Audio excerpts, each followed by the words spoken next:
Welcome back সবাইকে।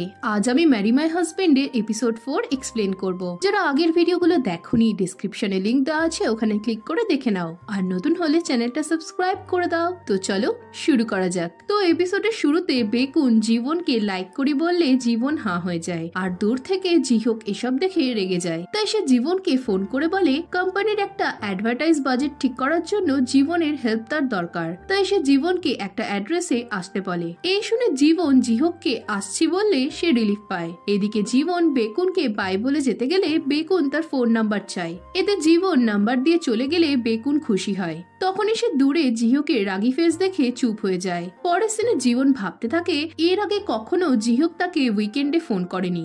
এরপর সে অ্যাড্রেসে পৌঁছালে দেখে জিহোক তার জন্য দাঁড়িয়ে। এরপর তারা যেতে যেতে কাজ নিয়ে আলোচনা করে।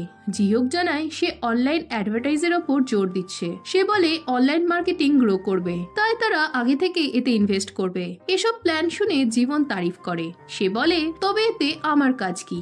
জিহোক জানায় তুমি কেবল আমার ওপিনিয়ন গুলোকে সাপোর্ট করে যাবে। এই বলে তারা একটা রুমে ঢুকলে জীবন স্ক্রিনে নূর টিভির অ্যাড দেখে মনে মনে বলে 10 বছর পর এই প্ল্যাটফর্মটা অনেক পপুলার হবে।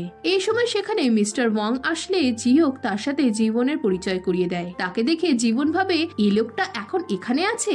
এখানে দেখানো হয় মিস্টার ওয়াং তার ক্রু মেম্বারদের হ্যারাস করলে সেটার ভিডিও ইন্টারনেটে ভাইরাল হয়ে যায়। এখন জীবনকে দেখে মিস্টার ওয়াং হ্যান্ডশেক করতে আসে, কিন্তু তার আগে জিহোক তার হাত ধরে ফেলে। এরপর মিস্টার ওয়াং বলে কাজের জায়গায় সুন্দরী মেয়েরা থাকলে কাজ করতে মজা আসে। এই সময় জীবনের মাথায় আসে তাদের বসও মিস্টার ওয়াং এর মতো একই ক্যাটাগরির লোক। অন্যদিকে ইজিরা সুমিনকে ঘিরে ধরে। তারা বলে তুমি ইউএনকে কোম্পানির সাধারণ এমপ্লয় হয়ে আমাদের মিথ্যে বললে কেন? সুমিন জানায় সে খুব জলদি প্রমোশন পাবে। এরপর ইজি বলে তবে তুমি বেকুনের ব্যাপারটা মিথ্যে বললে কেন? এই শুনে সুমিন ভাবতে থাকে বেকুন কারোর সাথে টাচে না থেকেও রিইউনিয়নের ব্যাপারে জানলো কি করে। তাই সে বেকুনের ব্যাপারটা ধামাচাপা দিতে যায়। কিন্তু ইজি তার উপর চিৎকার করে বলে তুমি কেন সকলকে মিথ্যে বলে গেছো? জীবন নয়, তুমি ওর কপি করতে। তুমি ওকে ফেক কানেক্ট দিয়েছিলে। তুমি কি ওকে আমাদের থ্রু বুলি করার চেষ্টা করতে? এদিকে এসব শুনে সুমিন ঘাবড়ে যায়। সে চিৎকার করে বলে আমি কেন করব? জীবন আমার বন্ধু হয়, আমি ওকে বুলি করিনি। এই বলে সে ওয়াশরুমে গিয়ে রাগ বের করতে থাকে। সে জীবনকে ফোন করলে জীবন ফোন তোলে না। এতে সুমিন বুঝতে পারে না বেকুন কেন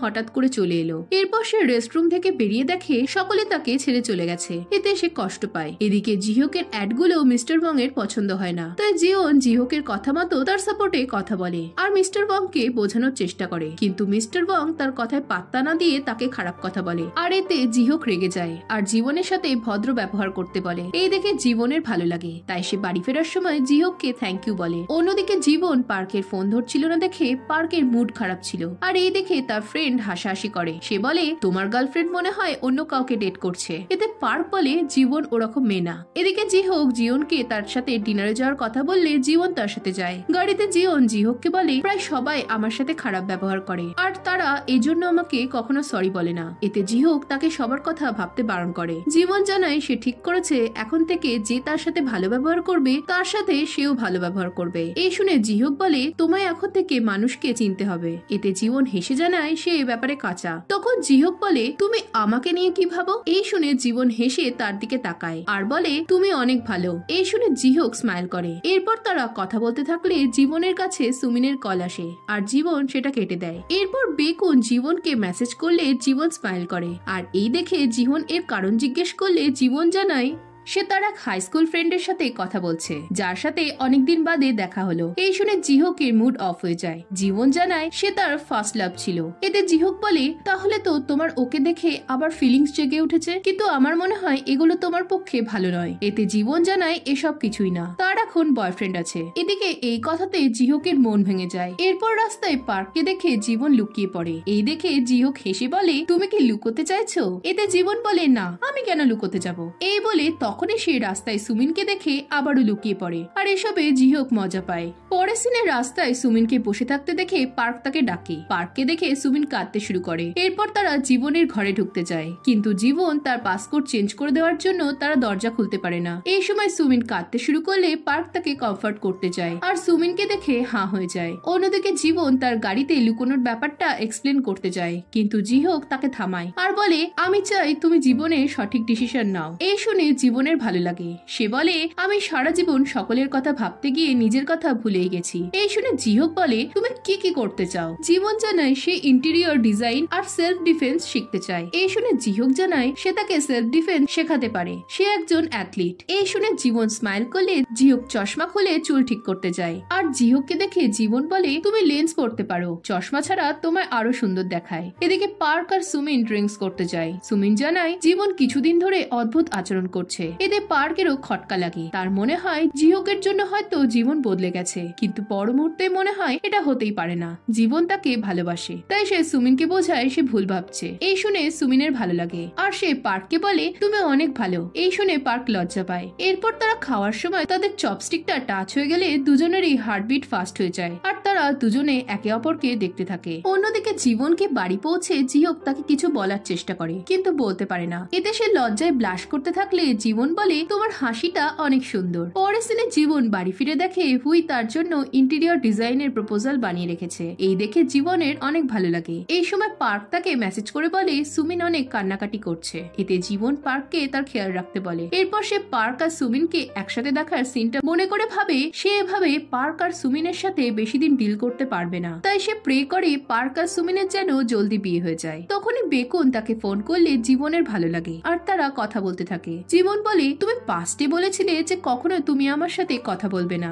এই শুনে বেকুনের কথাটা মনে পড়ে যায়। সে জীবনকে বলে তুমি তো আমাকে রিজেক্ট করেছিলে, তাই আমি ওটা বলেছিলাম। এই শুনে জীবন অবাক হয়ে যায়। বেকুন জানায় তার কাছে জীবনের ব্রেকআপের লেটারটা এখনো রয়েছে। এই শুনে জীবন অবাক হয়ে বলে আমি তোমাকে চিঠি লিখে ব্রেকআপ করেছিলাম। বেকুনও অবাক হয়ে বলে তুমি ভুলে গেছো, আমি অনেক ভালো করে একটা চিঠি লিখে তোমায় পাঠিয়েছিলাম আর তুমি তার উত্তরে আমাকে ব্রেকআপ লেটার পাঠিয়েছিলে। এদিকে এসব শুনে জীবন চিঠিটা তাকে দেখাতে বলে। পরদিন জীবন অফিসে আসলে সকলে তাকেই দেখতে থাকে। মিউজিয়াম বলে তোমাকে অনেক সুন্দর দেখাচ্ছে। এতে জীবন স্মাইল করে বলে সে আর হুই শনিবার শপিং এ গিয়েছিল। এই সময় পার্কে সে জীবনকে দেখে অনেক খুশি হয়ে বলে তুমি কি আমার সেই আগের গার্লফ্রেন্ড? জীবন বলে আমি তোমায় সারপ্রাইজ দিতে চেয়েছিলাম। এতে পার্ক বলে তোমায় বিনা চশমায় অনেক সুন্দর দেখাচ্ছে। এই শুনে হুই বলে তোমার কথা শুনে মনে হচ্ছে তুমি কখনো জীবনকে চশমা ছাড়াই দেখোনি। এই সময় জিহোক অফিসে আসলে জীবনকে দেখে হোঁচট খায় আর এতে সে অপ্রস্তুত অবস্থায় পড়ে যায়। সে জীবনকে বলে ফেলে তোমার আউটফিটটা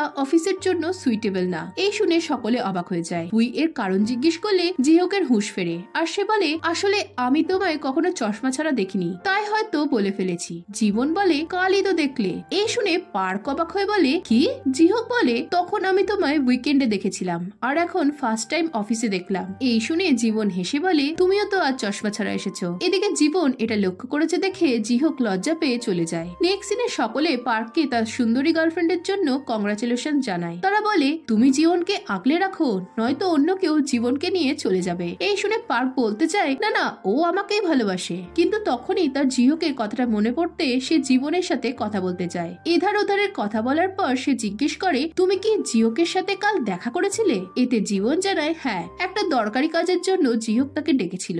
এই শুনে পার্ক রেগে যায় আর জীবনকে বলে আমার মনে হয় জিহোক তোমাকে লাইক করে। এতে জীবন বলে না না, তুমি ভুল ভাবছো। পার্ক বলে তুমি ছেলেদের চেনো না, দেখলে না আজ সকালে ও তোমার সাথে কিভাবে কথা বললো। তোমার সুন্দরতা ওকে পাগল করে দিয়েছে, কিন্তু আমি জানি তুমি কেবল আমারই। এই বলে সে জীবনকে কিস করতে গেলে জীবন পার্কের গায়ে কফি ফেলে দেয়। পরের সিনে সুমিন জীবনকে বলে তুমি রিউনিয়নের ব্যাপারটা খারাপ ভেবো না, ওরা এখনো ইম্যাচিওর। জীবন মনে মনে বলে আমি যদি শেষটা না জানতাম তবে তোমার কথায় বিশ্বাস করতাম, কিন্তু এখন আর নয়। সুমিন বলে জানোই তো আমি জলদি কনফিউজড হয়ে যাই। জীবন বলে হ্যাঁ জানি, তুমি বেকুনের ব্যাপারটায় মিথ্যে কথা বলতেই পারো না, যদি না তুমি অন্যের কাছে আমায় খারাপ করতে চাও। এই শুনে সুমিন চুপ হয়ে যায়। এরপর জীবন জানায় সে বেকুনের সাথে মিট করবে। এতে সুমিন ঘাবড়ে যায়। জীবন বলে তুমি চিন্তা করো না, আমি এবার আর কিছু খারাপ হতে দেব না। এরপর সুমিন বলে তুমি অন্য কারোর সাথে দেখা করতে যাচ্ছ শুনলে পার্ক রেগে যাবে না? এতে জীবন জানায় পার্ক অনেক ওপেন মাইন্ডেড। এরপর সে সুমিনকে বলে পার্কের কেনা স্টকস এর প্রাইস অনেক হাই হয়ে গেছে, তাই ওর কাছে এখন অনেক টাকা আছে। এদিকে এই শুনে সুমিনের চোখ চকচক করে। পরের সিনে সে সকলের সামনে জীবনকে নাম ধরে ডাকে, কিন্তু সবাই তার দিকে তাকালে সে জীবনকে ম্যাম বলে ডাকে। এরপর লিফটে জিহক ঢুকতে যায়, কিন্তু ভিড় দেখে বেরিয়ে যায়। তখনই সে জীবনকে দেখে আর সে আবারও লিফটে ঢুকে পড়ে। নিচে এসে জিহক জীবনকে এভাবে অফিসে আসার কারণ জিজ্ঞেস করলে জীবন তাকে অদ্ভুত দেখাচ্ছে কিনা জিজ্ঞেস করে। এতে জিহক তাকে কিছু বলতে চায় কিন্তু পারে না। এরপর সে বলে, আমি তোমার কথা মতো লেন্স পরে এসেছি। এই শুনে জীবনের ভালো লাগে। সে বলে, আমি আমার গেট আপ চেঞ্জ করার পর লোকে আমার সাথে ভালো ব্যবহার করছে। জিহক বলে, কাউকে তার পোশাক আশাক দিয়ে বিচার করার ব্যাপারটা তোমার খারাপ বলে মনে হয় না? জীবন বলে, তুমি ঠিকই বলছো, কিন্তু বর্তমানে মানুষ এভাবেই ভাবে, তাই আমার মনে হয় লোকেদের সাথে ডিল করার জন্য এটাই সঠিক উপায়। আমি ঠিক করেছি আজ থেকে বোকার মতো ফর্মালিটিস মেনে চলবো না, নিজের কথা ভাববো। এই শুনে জিহক খুশি হয়ে স্মাইল করে। আর এই দেখে জীবন বলে, তোমাকে হাসলে অনেক ভালো লাগে, আর আমার মনে হয় তোমাকেও তোমার স্টাইলটা চেঞ্জ করা উচিত। এই বলে চলে গেলে জিহক ভাবে তারও কেবল ফর্মালিটিস মেনে চলা উচিত না। এই ভেবে সে কাউকে ফোন করে। নেক্সট সিনে জীবন বাস স্ট্যান্ডে দাঁড়িয়ে জিহকের কথা ভেবে স্মাইল করে। এই সময় সে দূরে হুই আর জিহককে একসাথে দেখতে পায়। তাদেরকে এভাবে দেখে জীবন ভাবে তারা হয়তো রিলেশনে আছে, আর এতে সে স্যাড হয়ে যায়। বাড়ি ফিরে মনে পড়ে একটা স্ক্যান্ডেলের কারণে দুম করে হুইয়ের ট্রান্সফার হয়ে যাবে, তাই সে জিহক আর হুইয়ের রিলেশনের ব্যাপারে শিওর হয়ে যায়, আর এতে সে অনেক স্যাড হয়ে যায়। অন্যদিকে হুই জিহকের দাদুকে বলতে থাকে, জানো ও আমায় স্টোরে নিয়ে গিয়ে বললো তোমার যা খুশি তাই নাও। এই বলে সে আর দাদু হাসতে থাকে। এখানে জানা যায় হুই আসলে জিহকের বোন। হুই দাদুর সাথে জিহকের ব্যাপারে বলতে থাকলে জিহক মাথায় হাত দিয়ে বসে থাকে। এরপর রাতে জিহক আর হুই চলে গেলে দাদু সেক্রেটারিকে বলে, তুমি মেয়েটার ব্যাপারে খোঁজ নিয়েছো? পরের সিনে জিহক তার ফ্রেন্ডের সাথে ক্যারাটে প্র্যাকটিস করে আর বলে জীবনকে জুডো শেখানোটাই ঠিক হবে। এদিকে এই শুনে তার ফ্রেন্ডরা অবাক হয়ে বলে, তুমি একটা মেয়েকে ট্রেন করবে বলে আমাদেরকে ডাকলে? এতে জিহক তাদের গুড বাই বলে চলে যায়। পরের সিনে জিহক জীবনের বলা কথাটা ভাবে যে আমার বাবা আমাকে কিছু দিলে তাতে একটা হার্ট এঁকে দিত। এখানে জিহকের বুকে একটা হার্ট ট্যাটু দেখানো হয়। এরপর জিহক বলতে থাকে, জানি ব্যাপারটা অনেক গোলমেলে, আমি এখনো কনফিউজড হয়ে আছি। এরপর সে একটা বিড়ালকে বলে, আমি কি জীবনকে বলে দেব যে পার্ক আর সুমিন তাকে চিট করবে আর তাকে কষ্ট দেবে? না, যদি বলে দিই তবে এটাও বলতে হবে যে আমি সেকেন্ড লাইফ কাটাচ্ছি। এই বলে সে তার বুকের ট্যাটুটা দেখে। এখানে 13 এপ্রিল 2023 ঘটনা দেখি। জিহক জীবনের মেমোরিয়ালে আসে। জীবনের মৃত্যুতে সে অনেক স্যাড ছিল। এই সময় দুজন পুলিশ এসে পার্ক আর সুমিনকে জীবনের খুনের জন্য অ্যারেস্ট করতে আসে। এতে পার্ক পালাতে গেলে পুলিশটা তাকে ধরে ফেলে। পার্ক বলতে থাকে এটা একটা অ্যাক্সিডেন্ট ছিল আর ও এমনিতেও কিছুদিন পরে মরেই যেত। এদিকে জিহক এইসব দেখতে থাকে। সে স্যাড হয়ে বসে থাকলে পিছনে ইয়েজিরা বলতে থাকে সুমিনের সাথে পার্কের অ্যাফেয়ার ছিল। তাদের কাছে জিহক রিউনিয়নের ব্যাপারটা শোনে। ইয়েজিরা বলতে থাকে, সত্যি কি জীবন সুমিনকে বেকুনের সাথে ব্রেকআপ করতে বলেছিল? এই সময় বেকুন সেখানে এসে বলে, এসব তোমরা কি বলছো? আমি কখনোই সুমিনকে ডেট করিনি। এদিকে এসব জিহক শোনে। এখানে ব্যাকগ্রাউন্ডে সে বলতে থাকে, আমি সেদিন জীবনের লাইফের ব্যাপারে কিছুটা জানার পরই অনেক রিগ্রেট করতে শুরু করেছিলাম, কিন্তু তারপরই একটা বিড়ালকে বাঁচাতে গিয়ে আমার অ্যাক্সিডেন্ট হয়ে যায়, আর পর মুহূর্তে আমি 10 বছর পিছনে জেগে উঠি আর আমার বুকের এই ট্যাটুটা চলে আসে। আর এখানে এই এপিসোডটা শেষ হয়ে যায়। এখন এরপর কি হবে জানতে হলে ভিডিওটাতে লাইক আর কমেন্ট করো, আর নতুন হলে চ্যানেলটা সাবস্ক্রাইব করে দাও। তো দেখা হচ্ছে নেক্সট ভিডিওতে। বাই।